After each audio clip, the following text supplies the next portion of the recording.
સવારે ઓફિસે જઈશું તો મંગળાના દર્શન કરીને જઈશું અને પાછા વળતા શયનના દર્શન કરીને ઘરે પાછા આવીશું. આ જગ્યા એવી છે કે જ્યાં રોજ રોજ લોકો લાભ લઈ શકે એમ છે.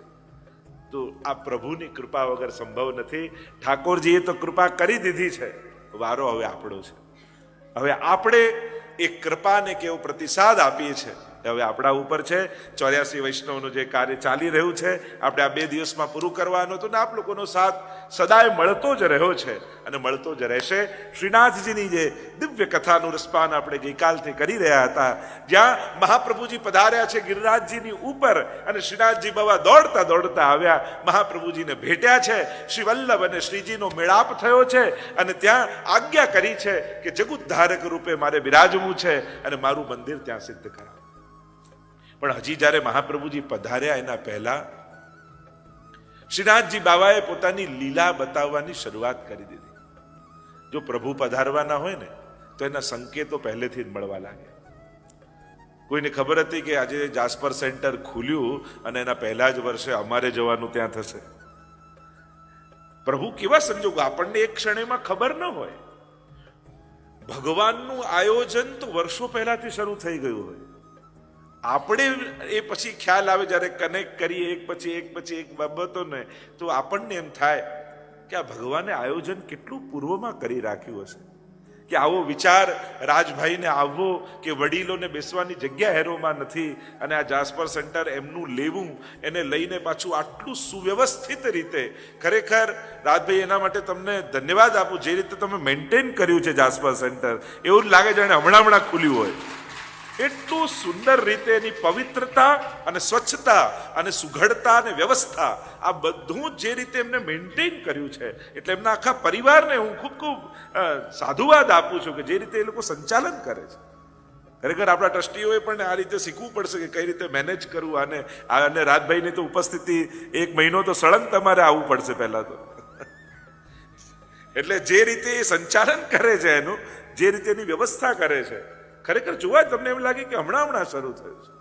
એવું સુંદરતા, સુઘડતા અને સ્વચ્છતા સાથે. અને શ્રીનાથજીનું મંદિર તો એવું જ હોવું જોઈએ. એવી જ પવિત્રતા અને સ્વચ્છતા એમાં જળવાય. અને જ્યારે ઠાકોરજી પોતાનું આયોજન પૂર્વથી કરતા હોય એમ રામદાસ ચૌહાણ નામના વૈષ્ણવ, બુંદેલખંડના રાજા, અને એને ત્યાં આ રામદાસજીના પિતા ચાકરી કરે. પિતાને થયું કે જો રોજ રાજાને આ સલામ મારવા આવે તો રાજા આને પણ ચાકરીમાં રાખી લે. અને આ તો પરમ ભક્ત છે, અને પરમ ભક્ત સન્માન બધાનું કરે પણ ગરજ કોઈની ના કરે. આદર બધાને હોય, રિસ્પેક્ટ બધાને હોય, સાથ બધાનો હોય, સહયોગ બધાનો હોય, સન્માન બધાનો હોય, પણ એનો ભરોસો તો ભગવાન પર હોય. રામદાસને પણ એમ થયું કે અરે હું તો પ્રભુનો ભક્ત છું, મારે વંદન કરવા હશે તો ભગવાનને કરીશ, હું કઈ રીતે કોઈની ગુલામી કરી શકું? જો વૈષ્ણવ દરેકનો આદર કરે, વૈષ્ણવે બધાનું સન્માન કરવું જોઈએ, દરેક માટે આદર. જીવ ગોકુલનાથજીના તો વચનામૃતમાં જીવ માત્રનું આદર કરો. આદર બધાનું થવું જોઈએ, સન્માન બધાનું થવું જોઈએ. आए मेरे नंद नंदन के प्यारे, माला तिलक मनोहर बानो, त्रिभुवन के उजियारे. પરમાનંદાસજીના ઘરે જ્યારે સુરદાસજી, કુમનદાસજી આવ્યા ત્યારે કેવા ઊભા થઈને સન્માન કર્યા છે. અને એટલા માટે વૈષ્ણવ દરેકનો આદર સન્માન થયો, પણ એનો આશ્રય ભગવાન પર હોય. એનો આશ્રય ભગવાન, એ આશ્રય કોઈ અન્યનો ન કરે ભગવાન સિવાય. થયું કે હું સલામ મારીશ નહીં. અને આ વાત પહોંચી ફરતી રાજા સુધી. રાજાને થયું કે મારા ચાકરનો દીકરો ને મને સલામ મારવાની ના પાડે છે. બોલાવ્યા રામદાસજી. રામદાસજી આવ્યા. રાજાએ કહ્યું કે તું ના પાડે છે સલામ મારવા? મારા સહારાથી, મારા સહકારથી તમે લોકો ઘર ચાલે છે તમારું, ને મને ના પાડે છે. કહ્યું કે મહારાજ, ભગવાન સિવાય આ મસ્તક ક્યાંય નમે એમ નથી. આવ્યો રાજાને ક્રોધ, આને તો રોજ 25 કોડા મારો, બંદીખાનામાં ભરો. કહ્યું કે ભલે માર ખાઈશ, પણ આ મસ્તક વૈષ્ણવનું મસ્તક છે, કોઈની ગરજે ગમે ત્યાં નમે નહીં. આ ગૌરવ લઈને ફરીએ છે. મારા ગળામાં ઠાકોરજીની કંઠી છે, મારા મસ્તકમાં ઠાકોરજીનું તિલક છે. આ મસ્તક જો વૈષ્ણવ આવે, કોઈ ભગવદી આવે, કોઈ હોય તો એના ચરણોમાં લોટવા તૈયાર છું. એવી દીનતા મારી અંદર છે. પણ તું અમારું ચલાવે છે એવું વિચારીને મારું માથું તારી આગળ નહીં નમીશ. રાજાને આવ્યો ક્રોધ, ફરમાન કર્યો કે જેલમાં ભરીને રોજ કોડાઓ મારો. પણ ભક્તની રક્ષા તો ભગવાન પોતે કરતો હોય છે.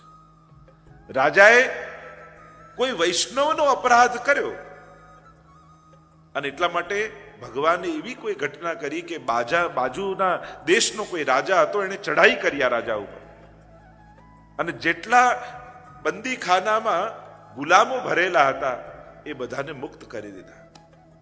તો રામદાસ પણ મુક્ત થઈ ગયા. પિતા ગરજ કરાવતા હતા અને થયું કે પિતાની પાસે રહીશ તો એ કંઈ ને કંઈ એવું જ કરાવશે જેથી મારી વૈષ્ણવતાને કંઈક લાજે. અને આમ વિચાર કરી અને રામદાસ વ્રજમાં આવી ગયા. વ્રજમાં આવીને રહેવા લાગ્યા. ગિરિરાજજીની તરેટીમાં રહે, ભિક્ષા માંગીને ગુજરાન ચલાવે. એક ગુફામાં રહે. હજી ઠાકોરજી પાઠ પધારવાની વાર છે, પણ ઠાકોરજીએ મુખિયાજી પહેલા ગોતી લીધા છે.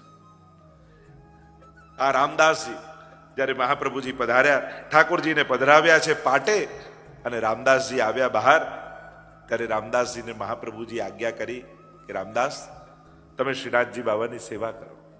સેવાનો ક્રમ સમજાવ્યો અને રામદાસને આજ્ઞા કરી પ્રભુને આ રીતે લાલ લડાવજો, પ્રભુના સુખનો વિચાર કરજો, અમારા શ્રીનાથજીને કોઈ શ્રમ ન પડે એની સાવધાની રાખજો.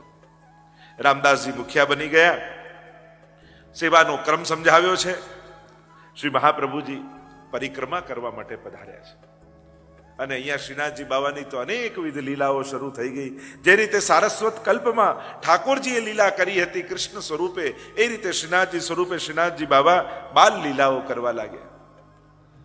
અનેક અનેક પ્રસંગો તો ઘણા આવે છે. પાથો ગુર્જરીનો પ્રસંગ આવે છે. એ ગુજરી બાઈ, એ ગોવાલણ બાઈ રોટલી લઈને માથેથી જાય ને ઠાકોરજીએ રોટલી છીનવી લે, એની ઝૂંટવીને આરોગવા લાગે. ગોપાલ ગ્વાલનો પ્રસંગ આવે છે. અનેક અનેક પ્રકારના બાલ લીલાઓ જેમ ઠાકોરજી વ્રજમાં કરી હતી એવી શ્રીનાથજીની લીલાઓ થઈ.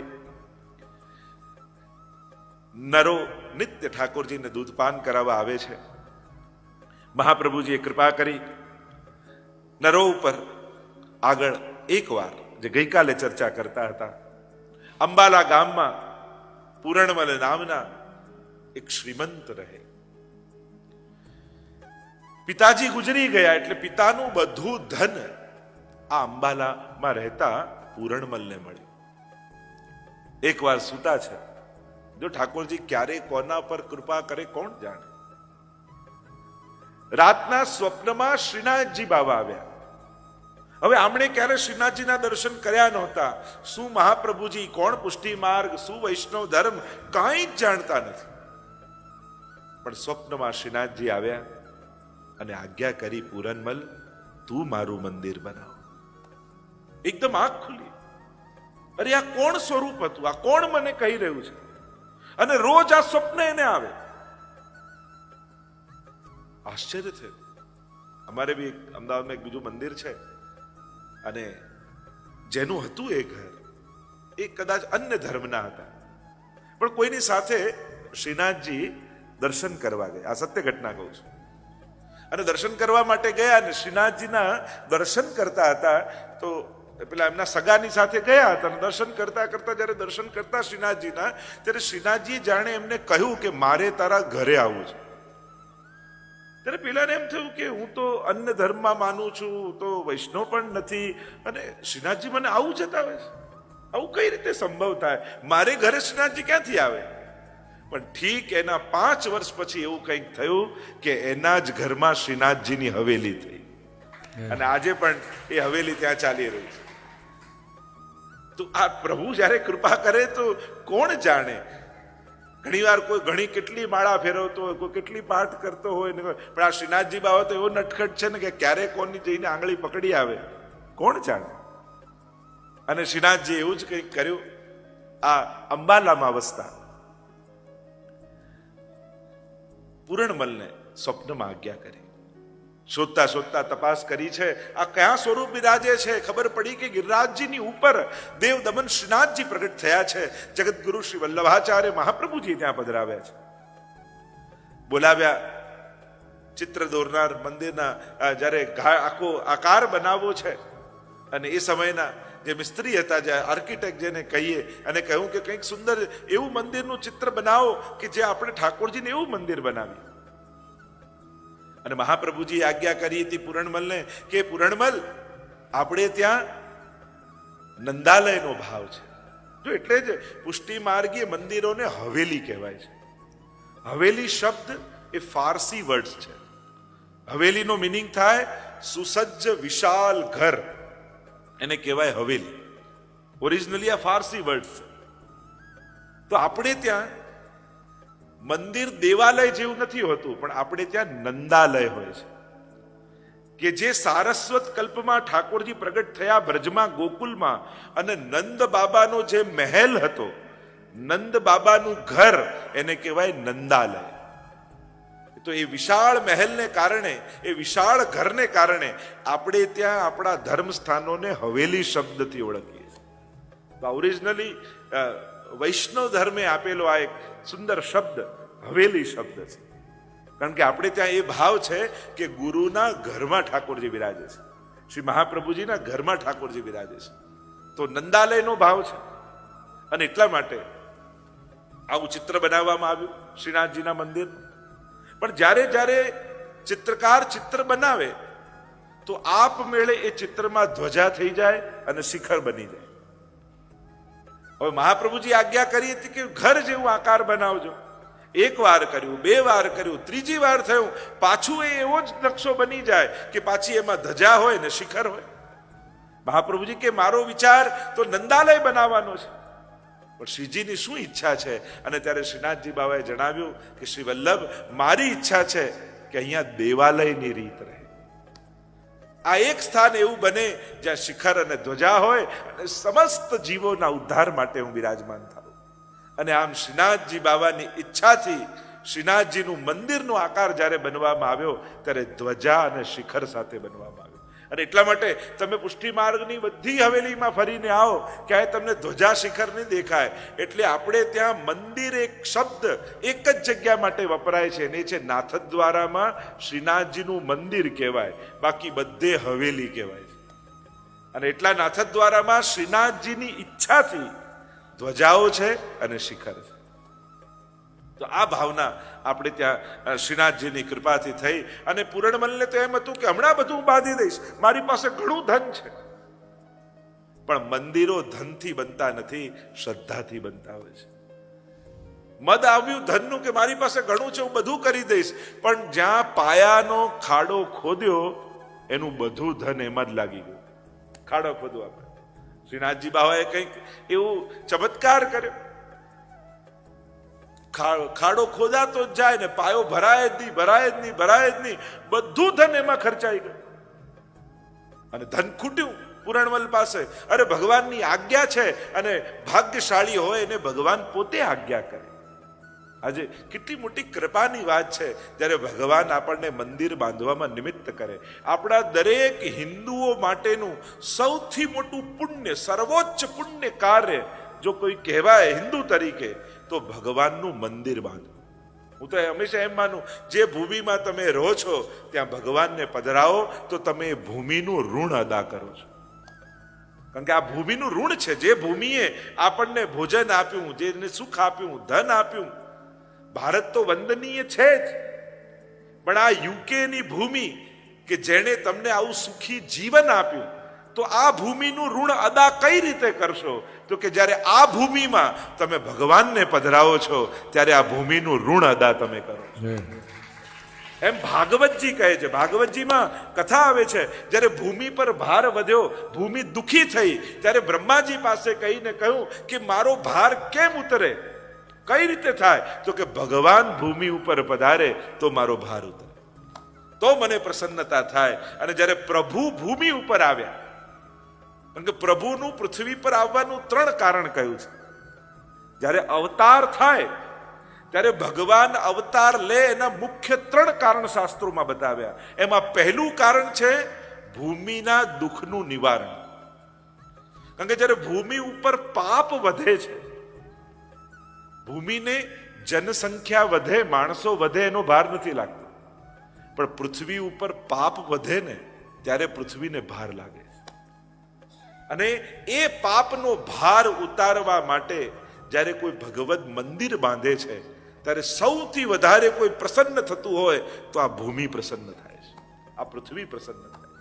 એટલે આ હવેલી બાંધીને પણ ઠાકોરજીને પધરાવીને આપણે આટલા વર્ષોથી જે ભૂમિના ઉપકાર આપણા માથે હતા એ ઉપકાર ચૂકવવાનો આ એક અવસર આપણને ભગવાન આપી રહ્યા છે. આ ઋણ ચૂકવવાનો અવસર છે કે જે આ ભૂમિ ઉપર, કારણ કે જો ભારત માતા છે તો આ યુકેની ભૂમિ પણ આપણા સંસ્કાર આપણને એમ કહે છે આ પણ આપણી માતા છે.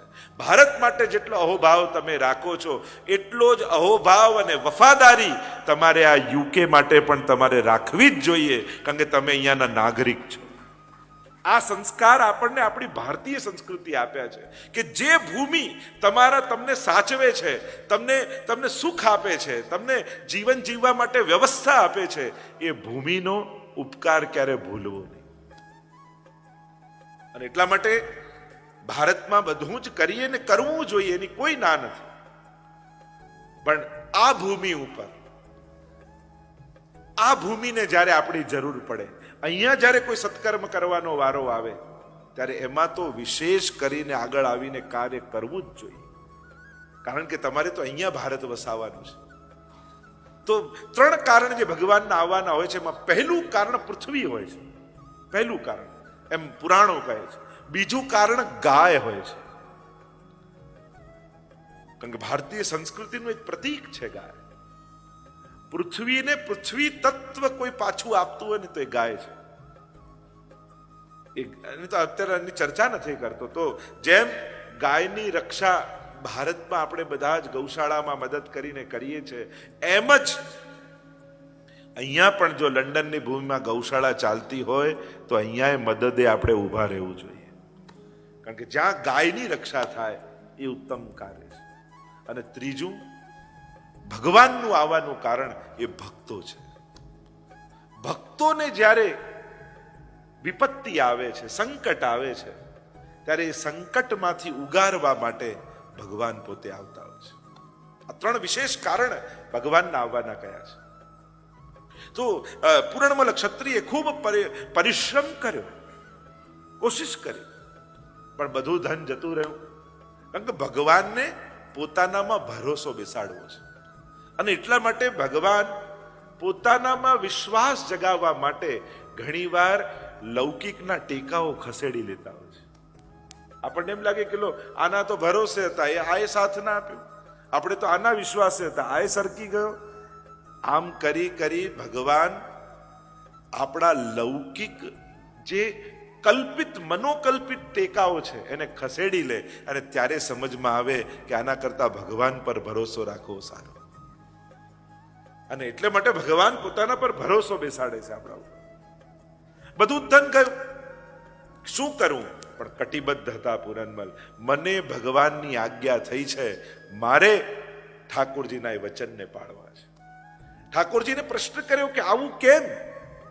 ત્યારે ઠાકોરજીએ કહ્યું કે અત્યાર સુધી તારી પાસે જે ધન હતું ને એ તારા પિતાથી તને મળેલું, તારી મહેનતનું નહોતું.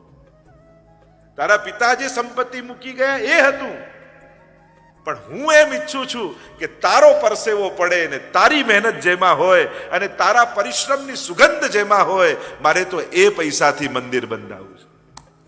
અને એટલા માટે આવા સંજોગ થયા. અને પૂર્ણમલે કહ્યું કે હું સંકલ્પિત છું અને પોતે દક્ષિણમાં કમાવા ગયા, હું મહેનત કરીશ, પરિશ્રમ કરીશ અને ઠાકોરજીનું મંદિર બાંધીશ.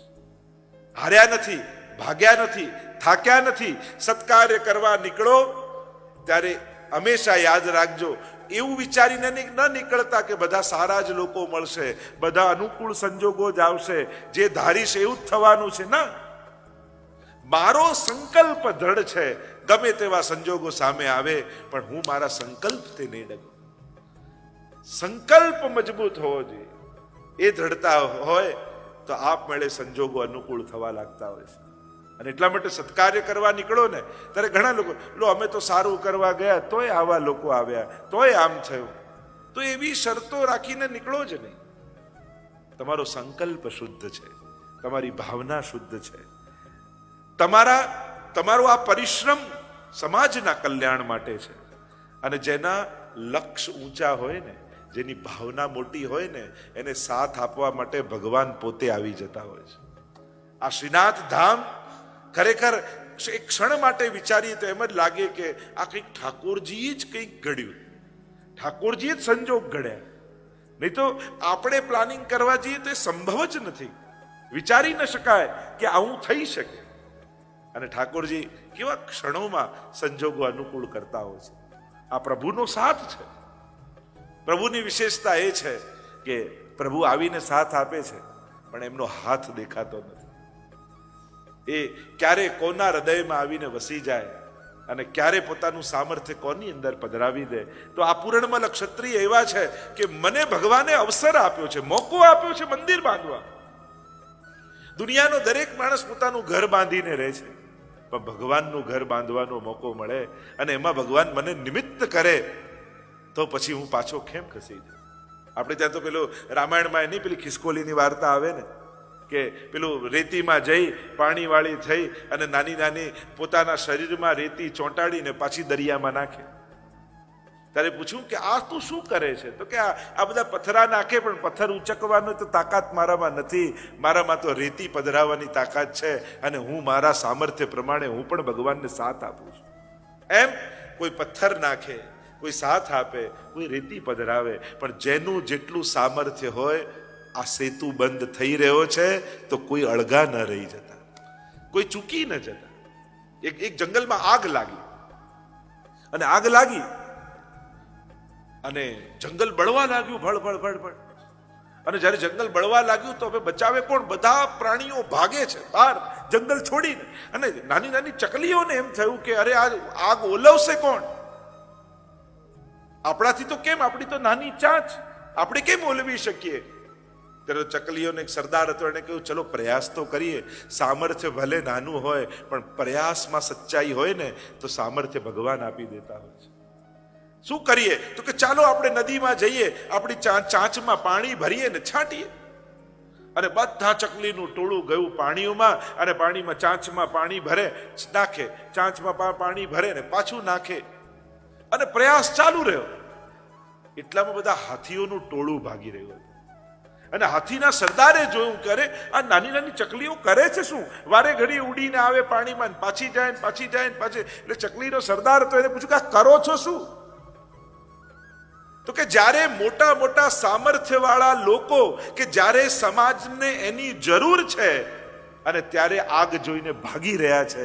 અમે ભલે નાના છીએ પણ અમે અમારી જવાબદારી સમજીએ છીએ એટલે ઓલવવાનો પ્રયાસ કરીએ છીએ. અને ત્યારે હાથીઓને એમ થયું કે આપણને શરમ આવવી જોઈએ, ચકલીઓ પરિશ્રમ કરી રહી છે તો આ સમયે આપણે ભાગવું ન જોઈએ, જવાબદારી લેવી જોઈએ. અને હાથીએ સરદારોને બધા હાથીઓને ભેગા કર્યા અને કહ્યું આવો સાથે મળીને જોડાઈએ. અને બધા હાથીઓ ભેગા થયા, સૂંઢમાં પાણી ભર્યું અને એક સાથે દોડીને પાણી છાંટ્યું તો આગ બુઝાઈ ગઈ. આ ચકલીઓના પ્રયાસોએ હાથીઓને આમંત્રિત કરી દીધા. એમ નાના નાના લોકોનો પરિશ્રમ, નાના નાના લોકોનું ડોનેશન, નાના નાના લોકોનો સાથ એ ક્યાંક મોટા મોટા હાથીઓને પ્રેરશે અને આપણા શ્રીનાથ ધામને જલ્દીથી જલ્દી પૂર્ણ કરી દેશે. એટલે નાનો પ્રયાસ, નાનો સહકાર પણ તમે નાનો ન માનતા, તમારો 1 પાઉન્ડ પણ અમારા માટે બહુ મોટો છે. કારણ કે તમારી અંદર એ સમજદારી છે કે અત્યારે આપણા સમાજને આપણી જરૂર છે તો હાથ પાછો નથી ખેંચવો, આગળ આવીને જોડાઈ જવું છે કાર્ય. તો જેનું જેટલું સામર્થ્ય, જેનું 1 પાઉન્ડનું હોય, કોઈનું 10નું હોય, કોઈનું 10,000નું હોય, કોઈનું લાખનું હોય, પણ આજે સાચું સામર્થ્ય બતાવવાનો સમય છે. સામર્થ્ય કેવલ જન્મદિવસ ને લગ્નની પાર્ટીઓમાં ન બતાવાય. સાચું સામર્થ્ય આવા સત્કર્મોમાં બતાવો કે જે હજારો લોકોના ઉદ્ધારનો એક માર્ગ બનવાનો છે, હજારો લોકોના કલ્યાણનું એક કેન્દ્ર બનવાનું છે. અને એમાં જે પોતાનું સામર્થ્ય બતાવે એ સાચું સામર્થ્ય કહેવાય. કારણ કે બાકી બધે બતાવેલું સામર્થ્ય પ્રદર્શન છે. આપણે પ્રદર્શનમાં ન માનો, સામર્થ્યમાં માનો. હું સુખી છું એ બતાવવા માટે ઘણા બધા આયોજનો આપણે કરીએ છીએ, પણ તમે સમર્થ છો એ બતાવવાનો આ અવસર છે કે ભગવાને તમને સામર્થ્ય આપ્યું છે. તારું કશું ન હોય તો છોડીને આવતું, અને તારું બધું જ હોય તો છોડી બતાવ. જો તમે માલિક હો, અમારે તો યુવાનો ઘણા કે મમ્મી પપ્પા તમારું તમે કમાઓ, તમારા સત્કાર્યમાં ખર્ચો, અમારે નથી જોઈતું, અમે મહેનત કરીને કહીશું. પાશ્ચાત્ય સંસ્કૃતિનું અહીંયા આ જગતમાં આ પાશ્ચાત્ય દેશોમાં એ વિશેષતા છે કે બાળકો પણ બહુ વડીલોની એ આગ્રહ નથી રાખતા. આ તો વડીલોને પેલું જૂનવાણી હોય ના, મારા દીકરાનું ને એના પછી ને એના પછી ને એના પછી. અરે એ લોકો કમાઈ જ લેવાના. જો બગડેલા હશે તો ગમે તેટલું મૂકી જાઓ, ઉડાડી જ દેવાના છે. અને હોશિયાર હશે તો કઈ નહીં મૂકી જાઓ તો કમાઈ જ લેવાના છે. એટલે તમને અવસર મળ્યો છે શ્રીનાથ ધામ બાંધવાનો, તો જોડાઈ જ જાઓ. હવે પ્રતીક્ષા ન કરો, બાળકો તો કરવાના જ છે એનું. પણ એવું કંઈક કરી જાઓ કે કેવલ પૈસાને જોઈને તમને યાદ ન કરે, પણ મંદિરની બાજુમાંથી પસાર થાય અને મંદિરને જોઈને તમને યાદ કરે, તો તમારા જીવનની સફળતા કહેવાય.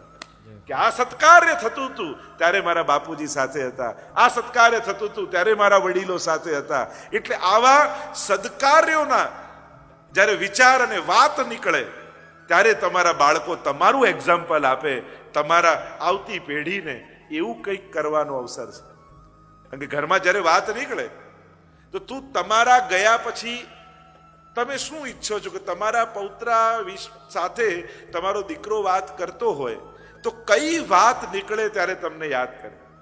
ધંધાની વાત નીકળે ત્યારે, મોજ શોખની વાત નીકળે ત્યારે, ફરવાની વાત નીકળે ત્યારે, પહેરવા ઓઢવાની વાત નીકળે ત્યારે, કે જ્યારે સંસ્કારની વાત નીકળે, ઉદારતાની વાત નીકળે, દાનની વાત નીકળે, સત્કર્મોની વાત નીકળે, ત્યારે એને કોઈ બહાર એક્ઝામ્પલ ગોતવા ન જવું પડે. ત્યારે તમારો દીકરો એમ કે જો આપણા દાદા છે ને એના જેવું તું થજે બેટા.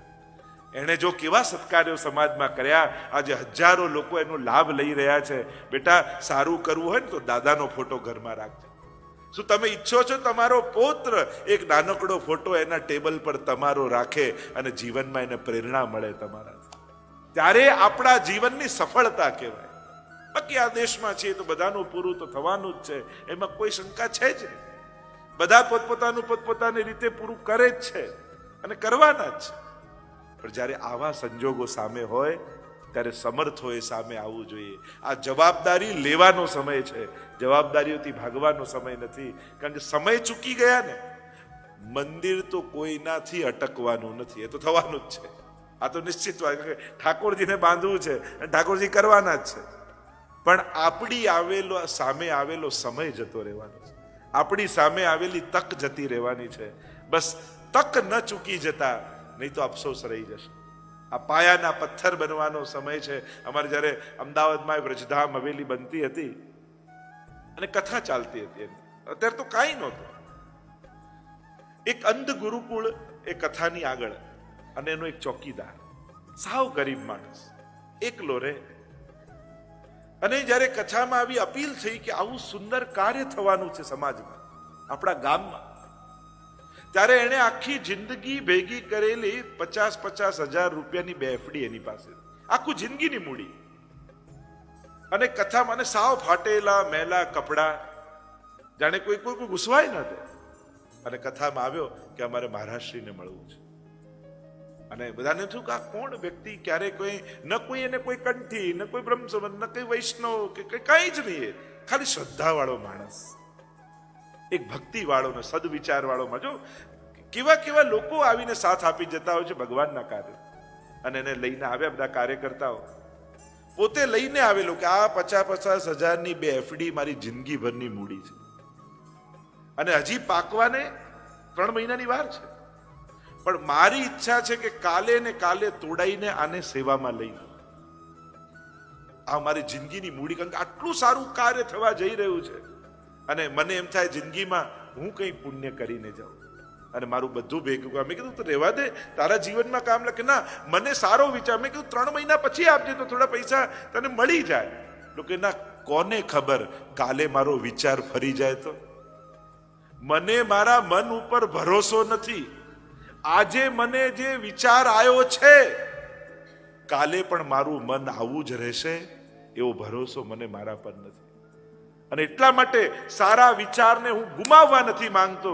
કાલે ને કાલે તોડાઈ અને સ્વીકાર કરો. અને અમે લોકોએ કહ્યું હતું કે જ્યારે હવેલીનું ખાતમુહૂર્ત થશે અને પાયો ખોદાશે ત્યારે પહેલી ઈંટ અમે તારા હાથે રખાવીશું, કારણ કે એના લાખ રૂપિયાથી બીજા કરોડ રૂપિયા ખેંચાઈને આવી ગયા. અને અમે પહેલી ઈંટ એક બહેરા મૂંગાના એક આશ્રમ હતું, એના ચોકીદારના હાથે અમે હવેલીની પહેલી ઈંટ એના હાથે મૂકી. વિચાર કરો, ભગવાનના કાર્યો ભગવાન કેવા કેવા કોઈના દિલમાં વસીને કરી જતા હોય. આપણને કલ્પનાય ન થાય, આપણને વિચારે ના કોણ આવીને નિમિત્ત બની જાય છે. તો આ ભગવાનની પ્રગટ લીલાઓ છે. ચમત્કાર તો બહુ નાનો શબ્દો છે. મેં ભગવાનને આવા જુદા જુદા રૂપે લીલા કરતા બહુ વાર જોયા છે. કોઈ કે ભગવાન કોઈએ જોયા છે? મેં કીધું હા, મેં ઘણી વાર જોયા છે. કેટલી વાર કેવી કેવી લીલાઓ ભગવાન કેટલાના હૃદયમાં વસીને કરતા હોય છે. આ બધા ચમત્કારો આંખની સામે જોયેલા છે. તો આ બધું આ દુનિયામાં આજે જ છે ને ભગવાન જ કરે છે. તો પૂર્ણમલ ક્ષત્રિયને થયું કે મારે પરિશ્રમ કરવો છે, પ્રભુનું મંદિર બાંધવું છે. અહીંયા અનેકવિધ પ્રકારની ઘટનાઓ ઘટી છે. કમાવા માટે ગયા છે પૂર્ણમલ ક્ષત્રિય, અને અહીંયા કુંભનદાસજીને સેવા સોંપી કીર્તનની, રામદાસજીને ઠાકોરજીની સેવા સોંપી. કુંભનદાસજી શરણે આવ્યા મહાપ્રભુજીને. અષ્ટસખા, એમાં 8 સખાઓ કીર્તનકાર, કારણ કે આપણે ત્યાં અષ્ટયામની સેવા છે. આપણે એમ કહીએ ને અષ્ટ સમાના દર્શન, તો એ અષ્ટ સમાના દર્શન એટલે મંગળાથી લઈ શયન સુધી જે 8 સમયના, અને દરેક દર્શન સમયે એક એક સખાઓને કીર્તનની સેવા આપી, એક એક વૈષ્ણવોને, અને એને મંડળ બન્યું. એને કહેવાય અષ્ટસખા, 8 સખા. એમાં સૌથી પહેલા કોઈ શરણે આવ્યા હોય તો કુંભનદાસજી મહાપ્રભુજીના શરણે આવ્યા. કુંભનદાસજી આવ્યા, બ્રહ્મ સંબંધ લીધું, અને મહાપ્રભુજી આજ્ઞા કરી સમય સમય પર આપ કીર્તન ગાન કરે. અને કુંભનદાસજી પર શ્રીનાથજી બાબાની એવી કૃપા, રોજ શ્રીનાથજી બાબા કુંભનદાસજીના ઘરે પધારે. અને કુંભનદાસજી પણ એવા વિરક્ત વૈષ્ણવ. જો ભક્તોને આપણે ક્યાંક ક્યાંક જોઈએ તેમ લાગે કે સાવ વિરક્ત અવસ્થામાં, ગરીબી અવસ્થામાં, આપણને થાય કે આવું કેમ? તો એ એમના ભાગ્યનું ફળ નહોતું, એ એમની પસંદગી હતી. એમને ભગવાન સિવાય મન બીજે જાય એવું કાંઈ જોઈતું જ નથી. આ કુંભનદાસને સ્વયં રાજા માનસિંહ આવેલા કે તમે કહો તો 12 મહિનાનું અનાજ ભરાવી દઈએ, તમે કહો તો સોનાની આરસી તમને આપી દઉં. પેલો કે ભગવાનને છોડીને મન બીજે જાય એવું મારે જીવનમાં કાંઈ જોઈતું નથી. રોજ શ્રીનાથજી બાબા એમને ત્યાં ખેલવા આવે. રોજ માખણ ચોરી કરવા માટે કુંભનદાસજીને શ્રીનાથજી બાબા સાથે લઈ જાય.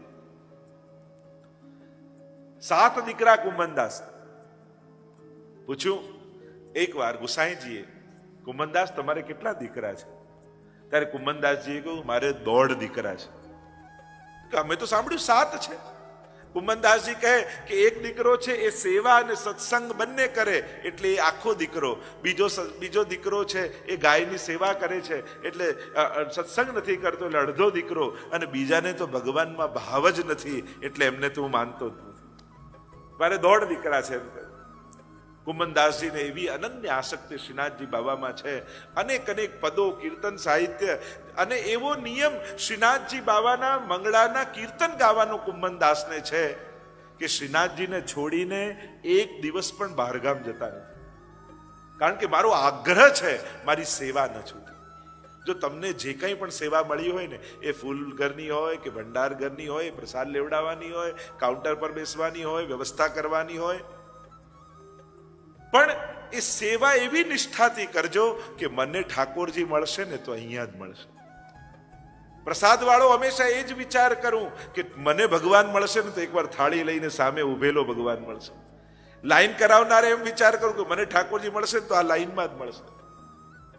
આવી નિષ્ઠા સેવામાં થાય ને ત્યારે એ સેવા ફલીભૂત થતી હોય. અને બને તો આપણી મળેલી સેવા કોઈ પણ સંજોગોમાં બને તો છોડવી નહીં. કારણ કે સૌભાગ્યથી સેવા મળે છે. અને એટલા માટે એ સેવા કદાચ રેકગ્નાઇઝ કરી તો ઠાકોરજીની કૃપા, કદાચ આપણું નામ ભૂલાઈ ગયું તો એમ માનવું જો ઠાકોરજીએ કેવી કૃપા કરી, મારી સેવા પોતાની પાસે રાખી, કોઈને ખબર ન પડવા દે. સારી સમજ નહીં હોય ને તો ઉત્તમ સેવા મળી હશે ને તો એ હાથમાંથી છૂટી જશે. સમજ ઉત્તમ રાખો સેવા કરતી વખતે. આપણા બધાની તકલીફ શું થાય, સારું કરવા નીકળ્યા હોઈએ, લો આની જોડે આટલું આટલું કર્યું આના માટે તોય એણે આવું કર્યું, હવે તો કોઈની મદદ જ નહીં કરવા. આવું કરીએ ને આપણે. કરવા ગયા હતા સારું ને મન બગાડીને ઘરે પાછા આવીએ. ઓલવેઝ આવું જાય. પણ એક વસ્તુ સમજો, દરેકના હાથમાં પુણ્યો લખાયેલા હોતા નથી. તમારા ભાગ્યમાં પુણ્ય કરવાનું, મદદ કરવાનું લખાયેલું હતું તો તમે કરી શક્યા, પણ સામેવાળાના ભાગ્યમાં નહોતું એટલે એ તમારી જોડે સારું ન કરી શકે. કારણ કે એ તો કૃપા જેના ઉપર હોય ને એના જ હાથથી પુણ્યો થાય. ત્યારે એ ક્રોધ કરવા લાયક નથી, દયા ખાવા લાયક છે. જોને બિચારાના નસીબમાં પુણ્યો જ નથી. નહીં તો આપણી તકલીફ શું થાય, કરવા ગયા હોય સારું તો બે સારું કરવા જઈએ ત્યારે બે વસ્તુ લઈને આવીએ. ક્યાંક સફળ થઈએ તો અહંકાર લઈને આવીએ. જો ને આપણા જેવું કોઈ નહીં તો આપણે એક બીમારી છે. અને કાં દુઃખી થઈને આવે, કોઈની મદદ કરવા જેવું આજના ટાઈમમાં છે જ નહીં. જો ને આટલું આટલું એના માટે કર્યું તોય પેલા આમ કરે. તો આ તો બંને ખરાબ વસ્તુ છે. હવે સત્કર્મ એ બહુ સારી દવા છે, પણ આના આવા બે ખરાબ રિએક્શન તો ના જવા જોઈએ. આ દવાના ન અહંકાર થવો જોઈએ, ન ઉદાસીનતા આવી જોઈએ, સમજદારી આવી જોઈએ. જો મારાથી સારું કરવાનું ભગવાને લખ્યું હતું તો હું કરી શક્યો, પણ બિચારાના નસીબમાં નહોતું તો એ ન કરી શક્યો. તો સામેવાળાને દયા પાત્ર માનવું, ક્રોધનો પાત્ર નહીં માનવું. અને એટલા માટે અહીંયા જે મૂળ વાત આપણે કરી રહ્યા છીએ, કુમનદાસ એવા આગ્રહી છે સેવાના. એકવાર ગુસાઈજીના લાલજીએ પરીક્ષા કરી કે કુમનદાસજી શ્રીનાથજીની તો કીર્તન ગાય છે, પણ એમને ગોકુલ લઈ જઈએ ને ત્યાં નવનીત પ્રિયાજી, બાલકૃષ્ણલાલજી, નવનીતલાલ બિરાજે છે, એમની આગળ કુમનદાસજી કીર્તન કરે તો કેવો આનંદ આવે. કારણ કે ગુસાઈજી ગોકુલ રહેતા અને આ તો છોડીને જતા નથી. એટલે યુક્તિ કરી, કુમનદાસજી પાસે આવ્યા ગુસાઈજીના લાલજી અને ભગવત ચર્ચા કાઢી.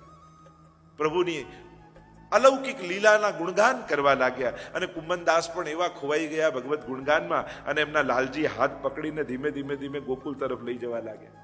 યમુનાજીના કિનારે આવી ગયા, નાવ તૈયાર રાખી છે, કુમનદાસજીને બેસાડીને ગોકુલ લઈ જઈએ અને ત્યાં ઠાકોરજીની સન્મુખ કીર્તન ગવડાય.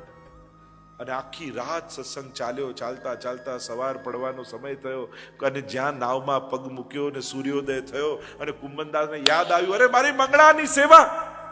ભાગ્યા કુમનદાસ. અને અહીંયા તો સમય થઈ ગયો હતો મંગળાનો.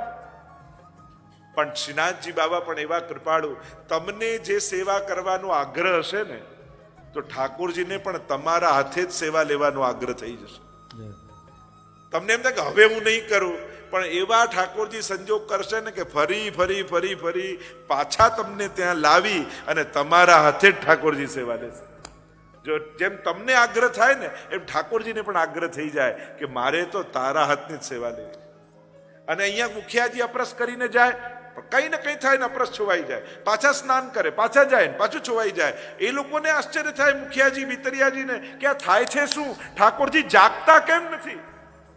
અને કુમનદાસજી દોડતા દોડતા આવ્યા, શ્રીનાથજી સન્મુખ બેઠા અને જ્યાં જગાવવાનું કીર્તન ગાવ્યું ને પછી શ્રીનાથજી બાવા જાગ્યા.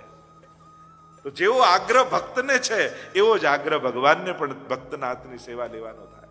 એવા કુમનદાસજી, સ્વયં અકબર બાદશાહે જ્યારે કુમનદાસજીના ગુણગાન સાંભળ્યા કે કુમનદાસજી કેવા મોટા ભક્ત છે, કેવા સુંદર કીર્તન ગાય છે, એટલે કુમનદાસજીને બોલાવ્યા આગ્રા. અકબર બાદશાહે આગ્રામાં કુમનદાસજી સન્મુખ બેઠા છે અને અકબર બાદશાહે કહ્યું, કુમનદાસ તમે બહુ સરસ ગુણગાન કરો છો, સરસ ગાઓ છો, સરસ કીર્તન રચો છો, એમ કરો મારી પ્રશંસાના કીર્તન ગાઓ, તમે માંગો એ આપીશ. ત્યારે કુમનદાસને થયું કે અરે હું જગદીશના કીર્તન ગાનારો આ એક દેશના રાજાના ક્યાં કીર્તન ગાઈશ. કહ્યું કે મહારાજ હું ગાઈશ તો આપને દુઃખ થશે. ના ના તમે ગાઓ, દુઃખ નહીં થાય. અને ત્યારે કુમનદાસે કહ્યું કે ભક્તન કો કહા સીકરી કામ, આવત જાત પનૈયા તૂટી, બિસર ગયો હરિ નામ, અરે જાકો મુખ દેખે દુઃખ ઉપજત, તાકો કરનો પડ્યો પ્રણામ. અને જેને જોઈને દુઃખ ઉપજે છે, ભગવાન ભૂલાઈ જાય એને વંદન કરવા પડે છે.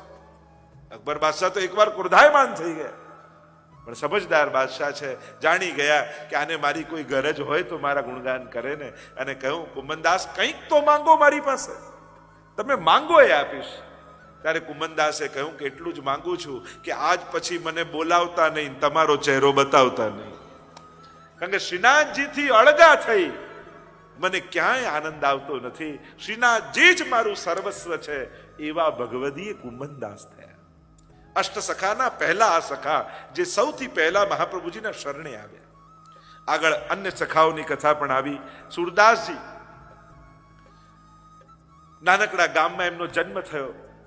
કારણ કે એ સમયે જો આપણે ત્યાં ઘણા કીર્તનો સુરદાસજીના નામે ચાલે છે, અને એ સમયે સમકાલીન લગભગ 20 જેટલા સુરદાસજી પ્રસિદ્ધ હતા. એટલે ઘણા ઘણા કીર્તનો સુરદાસજીના નામના છે, પણ એ બધા આ સુરદાસજી નહીં, એ સમકાલીન ઘણા સુરદાસજી હતા. અને એટલે જ તો અકબર બાદશાહે જ્યારે ફરમાન કર્યું કે જે સુરદાસજીના પદ લાવશે ને એને હું 100 સોનામોર આપીશ, અનેક સોનામોરોથી સન્માનિત કરીશ.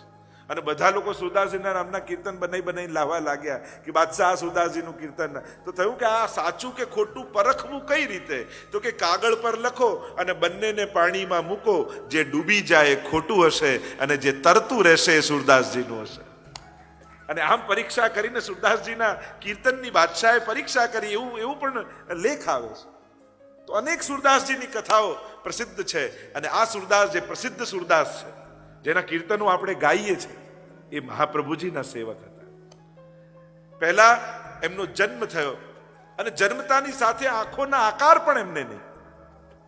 માતા પિતા એટલા ગરીબ, ઘરમાં 2 ટંક ભોજન પણ નહીં. અને થયું કે લો બાળક થયું, એ પણ આવું અંધ થયું, કેમ કરીને હવે દિવસો પસાર કરીશ? એટલામાં કોઈ યજમાને બોલાવ્યા, સોનામોરો આપી. પ્રસન્ન થઈ ગયા, લો સોનામોરો મળી. એટલામાં એ પણ ઉંદરડું લઈને ઉપર ફસાવી દીધી, જે છપરું હતું એની ફાંકમાં.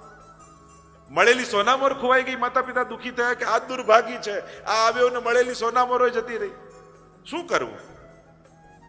ત્યારે સુરદાસ કહ્યું કે માતા પિતાને કહેતા કહ્યું કે હું તમને બતાવું કે સોનામોર ક્યાં છે, પણ મારી એક શરત, તમને બતાવ્યા પછી હું આ ઘરમાં નહીં રહું, મને તમે રોકતા નહીં, મારો માર્ગ કોઈ ઓર છે.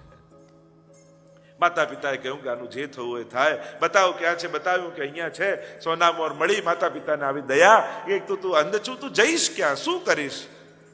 કે જેનો રસ્તો ભગવાને નક્કી કર્યો હોય એને કોઈ રોકી શકતું નથી. પ્રભુ જ સગળું કરનારા છે, પ્રભુ પર ભરોસો છે. સુરદાસજી ચાલ્યા છે. અને ગામમાં અનેક લાંબી કથા છે સુરદાસજીના જીવનની. 84 વૈષ્ણવની વાર્તામાં સુરદાસજીનો પ્રસંગ આવે છે. એમનો પ્રસિદ્ધિ થઈ, કારણ કે ખોવાયેલી વસ્તુ લોકો એમને પૂછવા આવતા. જે ગામમાં નિવાસ કર્યો, લોકો એમને પૂછવા આવે કે આ ક્યાં મળશે? અને સુરદાસજી બતાવે કે અહીંયા જશો તો મળી જશે. અને લોકોની વસ્તુઓ મળવા લાગી. અને હવે તો યશ વધવા લાગ્યો સુરદાસજીનો. રોજ રાતના કીર્તન કરે અને લોકો એમના શિષ્યો બનવા લાગ્યા. દિવસો વીત્યા અને સુરદાસજીને એક રાતના વિચાર આવ્યો કે હું તો સેવક બનવા માટે નીકળ્યો છું, શિષ્ય બનવા માટે નીકળ્યો છું, શિષ્યો બનાવવા માટે નથી નીકળ્યો. અરે આ હું ક્યાં ફસાઈ ગયો? અને વિચાર કરતા થયું કે મારે તો પ્રભુને પામવા છે. અને કોઈને કહ્યા વગર સુરદાસજી ઘર છોડીને નીકળી ગયા. અહીંયા આગ્રાની આગળ ગૌઘાટ છે, ત્યાં આવીને મુકામ કરે. ફરી થોડી રોજ કીર્તન આદિ કરતા, એટલે એક ટોળી બની ગઈ કીર્તનકારોની. રોજ પ્રભુના કીર્તન કરે, વિરહના પદ ગાય, દીનતાના પદ ગાય. અને મહાપ્રભુજી પૃથ્વી પ્રદક્ષિણા કરતા કરતા અહીંયા આવીને મુકામ કર્યો મહાપ્રભુજી. અને સુરદાસજીને સમાચાર મળ્યા કે શ્રી વલ્લભાચાર્યજી પધાર્યા છે, મહાપ્રભુજી પધાર્યા છે. થયું કે જેમની પ્રતીક્ષા હું કરતો હતો એ ગુરુ મને મળ્યા. ગુરુની જ્યારે અંતર આત્માથી આપણને એમ થાય કે કોઈ ગુરુ જીવનમાં આવે ત્યારે ભગવાન કાંઈક એવું સર્જે અને ગુરુ સાથે મેળાપ કરાવી. મહાપ્રભુજી પધાર્યા છે અને સુરદાસજી આવ્યા છે, મહાપ્રભુજી પાસે બેઠા છે.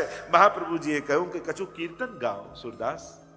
અને સુરદાસે ગાયું, હો પતિ તન કો ટીકો, હો પતિ હું તો મહાપતિત છું, અનેક દોષોથી ભરેલો છું. જ્યારે આવા કીર્તનો ગાવા લાગ્યા ત્યારે મહાપ્રભુજી એટલું કહ્યું કે સુર હોય કાહે ગીગ્યાત, તું તો ભગવાનનો ભક્ત છું, પછી પોતાના દોષો ગાઈને કરવાનું શું? હું આવો, હું આવો, હું આવો, હું અપરાધી, હું પાપી. પોતાના પાપ ગાવાથી પાપ કપાતા નથી, એના કરતા ભગવાનના ગુણગાન કરો તો બધા પાપ ધોવાઈ જાય. તો મેં તો ભગવાન કી લીલા જાણત નહીં, હું તો એ લીલા જાણતો નથી. ત્યારે મહાપ્રભુજીએ કહ્યું, જાઓ સ્નાન કરીને આવો. યમુનાજીમાં સ્નાન કરીને આવ્યા. મહાપ્રભુજીએ બ્રહ્મ સંબંધ આપ્યું સુરદાસને, અને જ્યાં બ્રહ્મ સંબંધ આપ્યું અને દશમસ્કંદની અનુક્રમણિકા સંભળાવી સુરદાસને, અને ઠાકોરજીની સમગ્ર લીલાઓ સુરદાસના હૃદયમાંથી સ્ફુરવા લાગી. ब्रज भयो बहर के पूत जब ये बात सुनी, आनंदे सब लोग गावत गणित गुनी. એ આખી નંદ મહોત્સવની લીલા સુરદાસને આંખોથી દેખાવા લાગી. સ્વયં મહાપ્રભુજી સુરદાસને ગોકુલ લઈ ગયા અને કહ્યું, સુરદાસ ગોકુલ કે દર્શન કરો. અને આંખોના આકાર ન હોવા છતાં પ્રગટ પ્રભુની લીલાના દર્શન ગોકુલમાં સુરદાસને થવા લાગ્યા. અને આપણે ત્યાં તો એ પ્રસંગ આવે છે કે સુરદાસ શ્રીનાથજી બાબા જેવા શૃંગાર ધરે, જેવા વસ્ત્ર ધરે, એવા જ કીર્તન ગાય. તો બધા ગુસાઈજીના લાલજીને એમ થયું કે આમને તો આંખોના આકારે નથી, દેખાતુંય નથી. ક્યાં એ તો વાત જુદી, આંખ હોય તો દેખાય. છતાંય જેવા વસ્ત્ર ધર્યા હોય ઠાકોરજીએ, જેવા શૃંગાર ધર્યા હોય, આ સુરદાસજીને ખબર કઈ રીતે પડી જાય છે? લાવો પરીક્ષા કરી. અને પરીક્ષા કરવામાં એક દિવસ ઠાકોરજીને કંઈ ધરાયું જ નહીં. સાવ ઉગાડ જોઈએ કે સુરદાસ શું ગાય છે. અને ત્યારે સુરદાસજીએ દર્શન કરીને ગાયું, દેખો રી હરી નંગમ નંગા. કે દેખો તો શ્રી ઠાકોરજીને કુછ નહીં ધરાયા, નંગમ નંગા. તો જેને અંતર આત્માની આંખો ખુલી ગઈ હોય એને ચર્મ ચક્ષુની જરૂર પડતી નથી. એવા આપણા સુરદાસ મહાપ્રભુના સેવક થયા અને એમને પણ શ્રીનાથજીની સેવામાં રાખ્યા અને શ્રીનાથજીના ખૂબ ગુણગાન વિવિધ પ્રકારની. કારણ કે સુરદાસજીનો મનોરથ હતો કે મારે 1,00,000 કીર્તન રચવા છે. અને હવે સમય ઘણો થઈ ગયો, અવસ્થા થઈ ગઈ, હજી 25,000 પદ રચવાના બાકી છે. મનમાં તાપ થાય છે સુરદાસને કે અરે મારો મનોરથ અધૂરો રહી જશે. મારો મનનો મનોરથ છે કે 1,00,000 કીર્તન રચવા છે. અને ત્યારે એમ કહેવાય છે કે સ્વયં શ્રીનાથજી બાવાએ આવી અને 25,000 પદ પોતે સુરદાસજીના નામે રચ્યા. એટલે જે સુરદાસજીના કીર્તન છે અને એ કીર્તનમાં સૂર શ્યામ એવી જ્યાં છાપ છે, એ કીર્તન સ્વયં શ્રીનાથજીએ રચ્યા છે. નહીં તો પ્રાય સુરદાસજીના પદોમાં એમની છાપમાં સૂરજદાસ, સૂરદાસ આવી 2 છાપ છે. અને સૂર શ્યામ એ જે છાપ છે એ સ્વયં શ્રીનાથજી બાવાએ રચેલું છે. તો આ શ્રીનાથજી બાવાએ એમનો મનોરથ પૂરો કર્યો છે. તો એવા સુરદાસજી શરણે આવ્યા. આગળ કૃષ્ણદાસ અધિકારી શરણે આવ્યા. અનેક કથાઓ તો મહાપ્રભુજીનું જીવન ચરિત્ર અને શ્રીનાથજીનું ચરિત્ર જ્યારે સાથે સાથે જોતા જઈએ તો બધી કેટલા પ્રસંગો આપણને જીવનમાં મળે. પણ આપણે તો અમુક પ્રસંગોનો સ્પર્શ કરવાનો છે, કારણ કે એટલો એવો સમય પણ આપણી પાસે નથી. કૃષ્ણદાસ અધિકારી શરણે આવ્યા છે અને શ્રી વલ્લભ પતિત ઉદ્ધાર ન જાનો. આપણા ગુજરાતના કૃષ્ણદાસ અધિકારી કે જેમણે આખો શ્રીનાથજીનો વહીવટ સંભાળી લીધો, બધું જ સંચાલન સંભાળી લીધું અને ઉત્તમમાં ઉત્તમ રીતે શ્રીનાથજીનું સંચાલન થાય એવી પ્રકારની વ્યવસ્થા કરી. અહીંયા પૂરણમલ ક્ષત્રિય ધન કમાવીને પાછા આવ્યા છે. મહાપ્રભુજી પધાર્યા છે અને બધું જ ધન લગાવી દીધું શ્રીનાથજીનું મંદિર બાંધવામાં. અને સુંદર મંદિર ગિરિરાજજીની ઉપર, આજે પણ તમે જતીપુરા જાઓ ત્યાં ઉપર ગિરિરાજ પર્વતની ઉપર શ્રીનાથજીનું સુંદર અને ભવ્ય મંદિર બાંધ્યું. બધાને આનંદ થઈ રહ્યો છે. શ્રીનાથજી બાવા પ્રસન્ન થઈ રહ્યા છે, મહાપ્રભુજી પ્રસન્ન થઈ રહ્યા છે. અને અક્ષય તૃતીયાનો દિવસ આવે અને અક્ષય તૃતીયાના દિવસે જ્યારે મંદિરનું સમગ્ર કામ પૂરું થયું છે અને ત્યારે મહાપ્રભુજી નિર્ધારિત કર્યું છે કે અક્ષય તૃતીયાના દિવસે આપણે શ્રીનાથજી બાવાને પાઠ પધરાવીશું. અને ચારે બાજુ સમાચાર વ્યાપી ગયા છે. દેશ પરદેશથી વૈષ્ણવો દૂર દૂરથી આવી રહ્યા છે. અક્ષય તૃતીયાના દિવસે શ્રીનાથજીમાં ભીડ ઉમડી છે. સમગ્ર વ્રજવાસીઓથી આખું મંદિર ભરાયું છે. ચારે બાજુ ઢોર નગારા વાગી રહ્યા છે, મંગલ વાદ્યો વાગી રહ્યા છે, ઝાલર ઘંટા વાગી રહ્યા છે. શ્રીનાથજીના સુંદર શણગાર મહાપ્રભુજીએ ધર્યા છે. ઉપર કુલે જોડના શૃંગાર ધર્યા છે. મહાપ્રભુજીએ સુંદર કેસરી વસ્ત્રો શ્રીનાથજી બાબાને ધરાવ્યા છે. અને અહીંયા જ્યાં રાજભોગના દ્વાર ખુલ્યા, ચારે બાજુ જયઘોષ શ્રીનાથજી બાબાનો થવા લાગ્યો છે. અરે શ્રીનાથજી બાબા નવા મંદિરમાં પાટે પધરાવ્યા. બધાનો હરખ માતો નથી, બધાની રંચક રંચક સેવા શ્રીનાથજીના મંદિરમાં લાગેલી છે. અને પૂર્ણમલ ક્ષત્રિય તો દૂર ઉભા ઉભા ખૂણે ઉભા ઉભા હરખાઈ રહ્યા છે. શ્રીનાથજી બાબાના મુખારવિંદ તરફ દ્રષ્ટિ કરી રહ્યા છે. શ્રીનાથજી બાબા મરક મરક મરક મરક મરકી રહ્યા છે, પ્રસન્ન થઈ રહ્યા છે. શ્રીનાથજી બાબા મારું નવું મંદિર પૂર્ણમલે બાંધ્યું છે. ચારે બાજુ આનંદ કિલ્લોલ થઈ રહ્યા છે. વૈષ્ણવ નંદ ઘેરા આનંદ ગાઈ નાચી રહ્યા છે. અહીંયા અષ્ટ સખાઓ સામે બિરાજ્યા છે, વધાઈ ગાન થઈ રહ્યા છે. કોઈ પખાવજ વગાડે, કોઈ ઝાંઝ વગાડે. બધાઈ કો દિન નીકો આજ, બધાઈ કો દિન નીકો, બધાઈ કો દિન નીકો આજ, બધાઈ કો દિન નીકો બધાઈ કો દિન નીકો આજે, બધાઈ કો દિન નીકો. બધાઈ ગાન થઈ રહ્યા છે. ઝાલર ટકોરા ઘંટા નિશાન વાગી રહ્યા છે. અને પાટોત્સવનો સમય આવ્યો છે. શ્રી મહાપ્રભુજીએ સુંદર થાળમાં કંકુ, અક્ષર, નારિયેલ, લાલ ઉપરણો આદિ તૈયાર કર્યા છે. પૂર્ણમ ક્ષત્રિય આગળ બેઠા બેઠા દર્શન કરી રહ્યા છે. આજે મારો મનોરથ પૂરો થઈ રહ્યો છે. ઠાકોરજીએ કેવી કૃપા કરી. વર્ષોનો મનોરથ હતો. 20 વર્ષ સુધી એમણે મહેનત કરી, પરિશ્રમ કર્યો, ધન ભેગું કર્યું અને શ્રીનાથજીના મંદિરમાં સમર્પિત કરી દીધું. અને એ 20 વર્ષ મહેનત કરી તો આજે 500 વર્ષોથી આપણે એનો લાભ લઈ રહ્યા. વિચાર કરો, એક વ્યક્તિનો પરિશ્રમ, એક વ્યક્તિનો મનોરથ કેટલા લોકોને, કરોડો લોકો આજ સુધી શ્રીનાથજીમાં લાભ લીધો છે. અનેક લોકોના શ્રદ્ધાનું કેન્દ્ર બન્યું છે. પૂર્ણમલ ક્ષત્રિય પ્રસન્ન થઈ રહ્યા છે. શ્રીનાથજી બાબાના મુખારવિંદમાંથી દ્રષ્ટિ ખસતી નથી. સુંદર શોભી રહ્યા છે શ્રીનાથજી બાબા. અને ઝાલર ઘંટા વાગતા વાગતા મહાપ્રભુજીએ કંકુવાળા શ્રીહસ્ત કરી અને શ્રીનાથજીના મસ્તક પર તિલક કર્યું છે. બોલો ગોવર્ધન નાથ કી જય, બોલો ગોવર્ધન નાથ કી જય. લાલ ઉપરણો ધરાવ્યો શ્રીનાથજી બાબાને અને સાથે શ્રીફળ લીધું. બે મોહરો મૂકી છે. શ્રીફળ મૂકીને દંડવત કર્યા છે અને આરતી ઉતારી રહ્યા છે મહાપ્રભુજી. ચારે બાજુ વૈધાઈ ગાન થઈ રહ્યા છે. બધાઈ કો દિન નીકો આજે, બધાઈ કો દિન નીકો. વૈષ્ણવના હૈયાર ખાઈ રહ્યા છે. અમારા શ્રીનાથજી બાબાનું મંદિર બની રહ્યું છે. જેમ લંડનમાં વૈષ્ણવના કેવા હૈયાર ખાયા, આપણું શ્રીનાથ ધામ બની રહ્યું છે. આપણા શ્રીનાથજી બાબાનું બની રહ્યું છે. આમ જ્યારે ઉદ્ઘાટન થશે ત્યારે શ્રીનાથજીને પાટોત્સવ તિલક થશે. અને એ દ્રશ્યો જે 550 વર્ષ પહેલા વૈષ્ણવે દર્શન કર્યા, આપણને લંડનમાં આ ઓગસ્ટ મહિનામાં દર્શન કરવા. જય હો. તો એ આનંદ આપણે બધા જ લઈશું. અને ચારે બાજુ આનંદ કિલ્લોલ થઈ રહ્યા છે. नंद घर जसुमती जायो है, लाल भाम तो जी को आजे, बधाई को दीनी को. આરતી કરી રહ્યા છે મહાપ્રભુજી.